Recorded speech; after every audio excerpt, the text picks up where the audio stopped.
She shook her head. It didn't matter where she lived, only that she could hope for it to be permanent. Now that looked unlikely. Her chin lifted, her jaw muscles clenched. Again, he hurried on. I don't want Lindy to have another person snatched from her life. She needs stability, structure, permanence. Gwen nodded.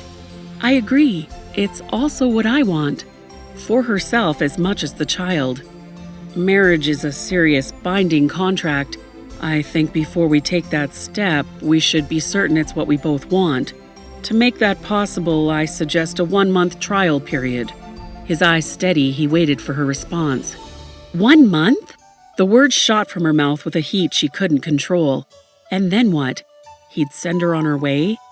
She choked back disappointment, but she'd already decided she would stay in the West if he hadn't shown up. It wasn't what she wanted, nor what she planned. In her hopes and dreams, she'd envisioned a place where she could put down roots clear to bedrock. Roots so strong no one could ever rip her from her home. He waited, a patient look on his face. Or was it stubborn? Determined? It was too early in their acquaintance to know for certain. For a moment, she struggled to respond. Confusion and disappointment made thinking difficult, but she must state her opinion clearly. It's not necessary on my part. I've already made up my mind. She smiled to ensure there was no sting or criticism in her words. According to Mrs. Strong back home, Mrs. Ingram is an excellent judge of character and highly recommends you. That's enough for me. Besides this, she had no home to return to. He no longer rubbed his hands up and down on his leg. Instead, he crossed his arms. This is for Lindy's sake. I don't want her to be raised in a situation where there is arguing or anger. Shock at such an idea left Gwen momentarily speechless. She gathered her wits and shook her head. I'm not like that. My mother said I was, she shrugged. Never mind. She could remind herself of those words without blurting them out to everyone she crossed paths with, though they hadn't sprung to her mouth when the dog raced across her feet. The mere idea made her chuckle. Matt's eyebrows rose. Is this something I should know? I believe if we are contemplating marriage, there shouldn't be any secrets between us. Agreed. Now was not the time to keep her thoughts to herself, unless they were hurtful. It was something my mother often said to me. You see, I tend to find the humor in things. I perhaps laugh a little too often. You might find it trying. She paused, giving him a chance to say no, but he didn't. She called me her little ray of sunshine, and I try to live up to her assessment. Do others find it bothersome? No, she shrugged. At least not that anyone's told me. Then let's assume it isn't. But perhaps you can see why I ask for a month of getting to know each other better.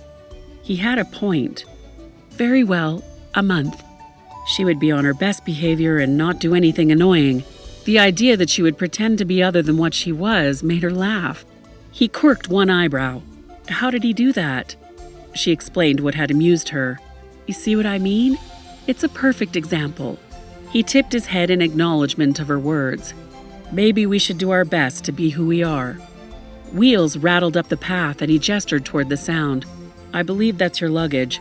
I'll get it loaded and then we'll be on our way. He went to the adjoining room and spoke with Mrs. Ingram, who waited for them to announce they were ready to proceed with their planned wedding. We'll be leaving now. Mrs. Ingram rushed up to them. What about the ceremony? My husband is prepared to... We've agreed to delay taking vows for a month. He was matter-of-fact in his announcement. But, she sputtered. You can't take her out to your ranch, with nothing there but men. Shock made her voice squeak. And Lindy. Matt indicated Gwen should accompany him outside. Her trunks, containing everything she owned, waited in the back of a wagon. She had her winter and summer clothing, 2 quilts her mother had put together, one she had made, a few other mementos from home, some books, and of course her sewing notions. Matt helped her to the seat. She smoothed her skirt and smiled. She was about to go to her new home, and, trial period or not, she meant to prove she was... She sought for a word to explain the deep yearnings of her heart. The only one she came up with was needed, but it was too weak. Maybe she meant necessary. What she did know for certain was she intended to prove she was the best woman for the position Matt Shannon had offered.